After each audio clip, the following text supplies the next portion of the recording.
absolute no law and order situation. In fact, it has deteriorated. It is not because Pakistan had the best infrastructure in the world.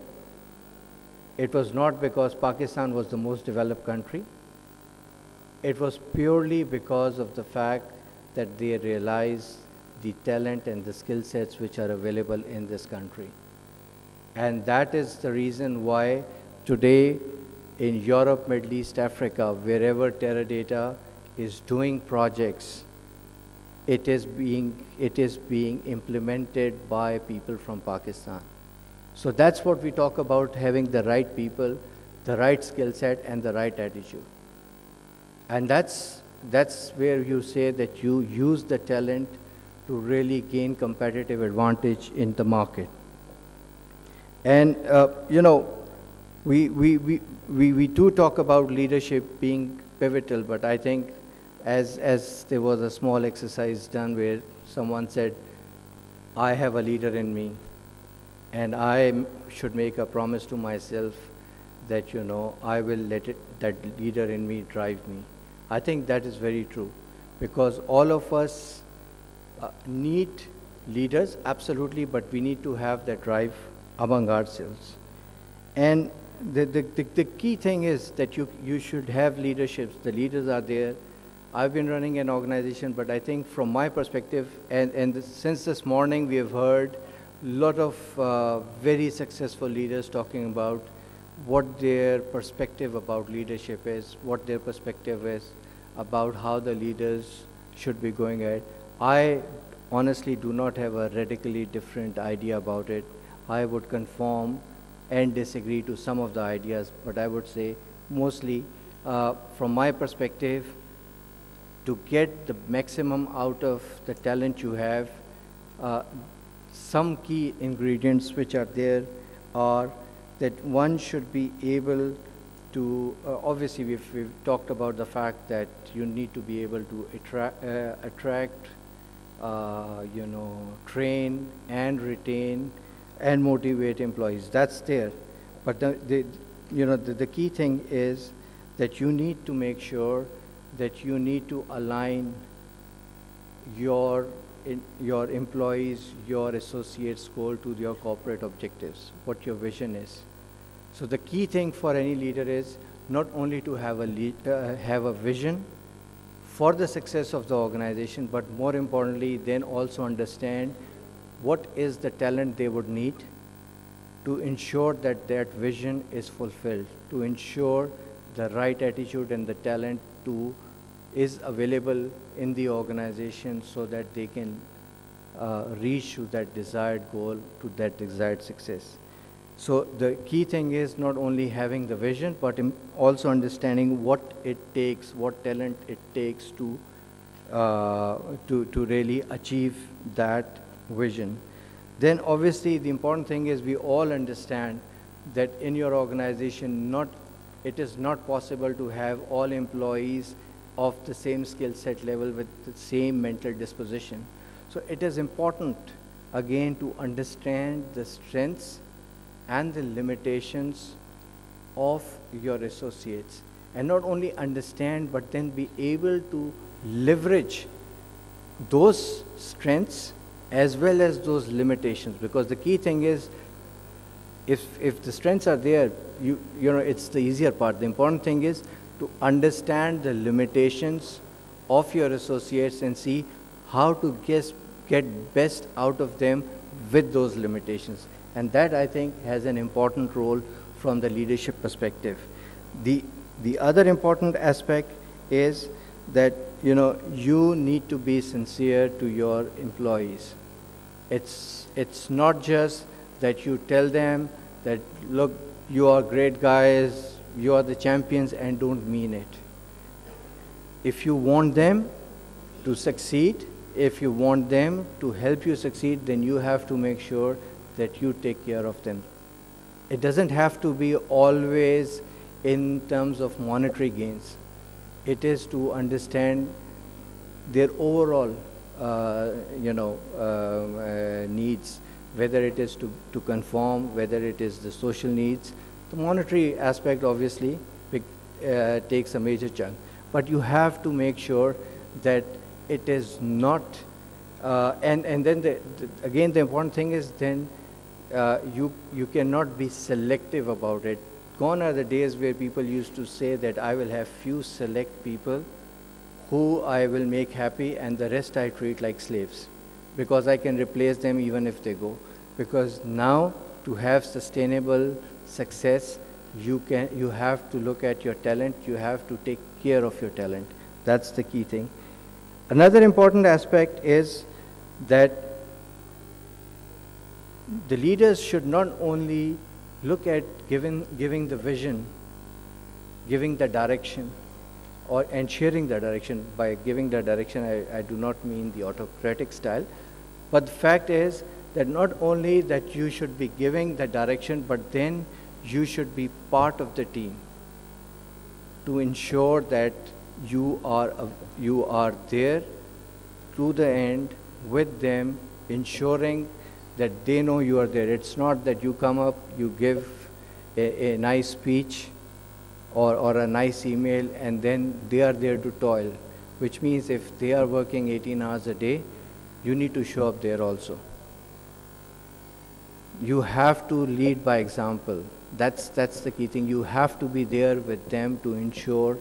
I absolutely agree with what Mr. Saraj said, that at times you need to have that laziness. Yes, you need to take out time. You need to step out, have the vision, have the strategy. But once you have strategized, then you need to be there also with your team if you want to ensure that you get the maximum out of them. And then I think the important thing is, and that is key to retaining and motivating talent, is that always encourage new ideas, always look for feedback, but that feedback should not be for the sake of feedback. Because unless you action that feedback, people will lose motivation. Your feedback mechanism, or I've gone to a lot of organizations where you see these boxes, suggestion boxes, okay, and the locks, and the rest on those locks gives you an idea that hardly they are open. And I think in most of the cases, people do not even bother to give any idea in that suggestion box. So that is something key, because if you want to really motivate your talent, if you really want to make them feel part of the organization, if you really want them to share your objectives, then the key is to ensure that you encourage them to come up with their ideas, come up with their suggestions and feedback, and then obviously there should be a forum of discussing that feedback, and be candid with people. You can always tell them that this is not possible because of whatever the constraints are. But at least people should feel that yes, their suggestions were at least considered. Their suggestions were at least considered, looked into. And this goes in with the point about having communication with the organization, because if you don't do it, you lose their attention, you lose their respect, you lose the motivation, and most likely you will not only lose the talent in your organization, but probably your chances of success will more be from luck by chance rather than actually making it happen. With this, I thank you all for your time and your attention. And thank you, Dr. Mahana. Over to you.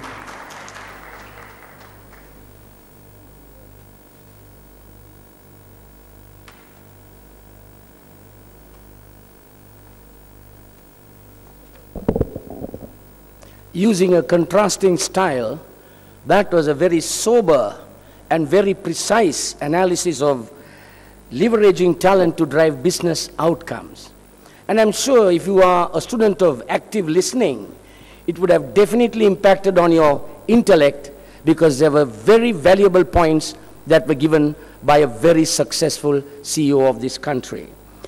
Amongst other things, Khurram mentioned that technology and knowledge, they become redundant, virtually obsolete, if you don't have the right people in the right slots in your respective organizations.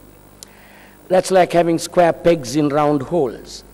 Then he also asked the question in some detached sort of way about the multinational and how they are successful.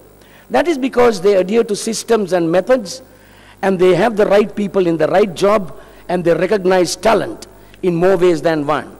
I have worked in two giant multinationals in my career, Levers and Warner Lambert International. They recognize talent and they leverage talent so that they accelerate the organization's outcomes.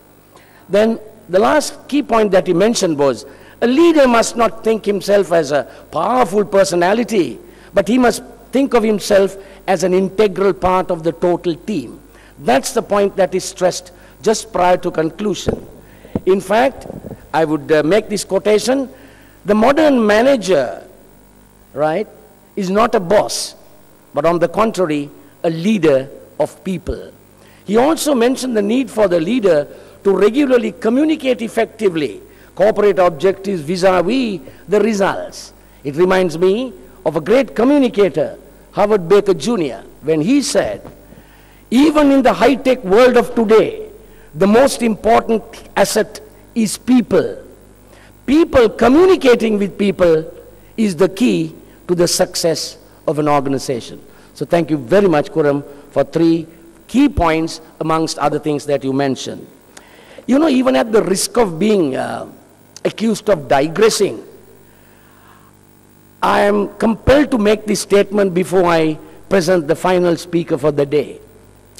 Because every time, from the time he came and sat next to me, and I started looking at him, my mind inevitably went far, far across and to the movie world.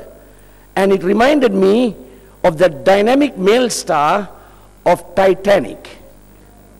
And the Titanic, Leonardo, was understandably a great heartthrob among ladies all over the world.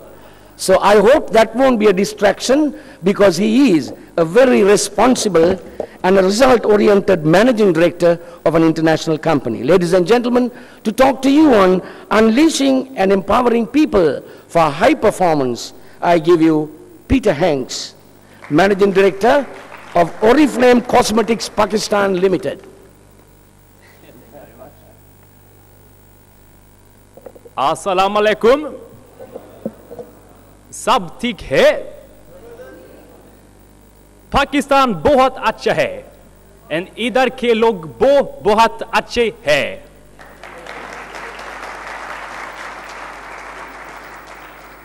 बस उर्दू खत्म, English शुरू. Thank you very much.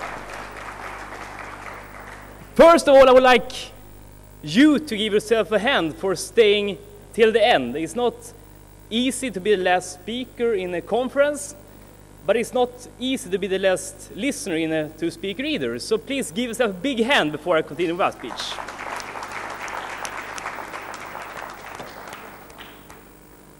My name is Peter. I've been in Pakistan for about 4 months. I'm leading a company called Oriflame Cosmetic. I don't know how many of you have heard about Oriflame. Anyone using Oriflame products in this room? Little bit, some lipstick, some makeup. We are very new in this market. We entered Pakistan in 2009 in June. So we've been here a little bit more than 1 year. And I would like to speak about how to empowering and how to unleash strengths and the power in the people, because we are in a business where we're selling both cosmetic and beauty products, but we're also selling a dream to people. We tell them to join Oriflame, we tell them to change their life, we tell them join Oriflame and you can make money to support your family. And of course we also have great products by doing it, but most of our 3,000 salespeople in Pakistan are mostly housewives. They're mostly from the C-class of the society, people that maybe don't have so big dreams in life. We have to make these people dream, and that's what we're doing in Oriflame. That's why, as you can see in the corner here, our theme for 2010 in Pakistan is Dare to Dream. And I definitely think after this terrible thing that happened,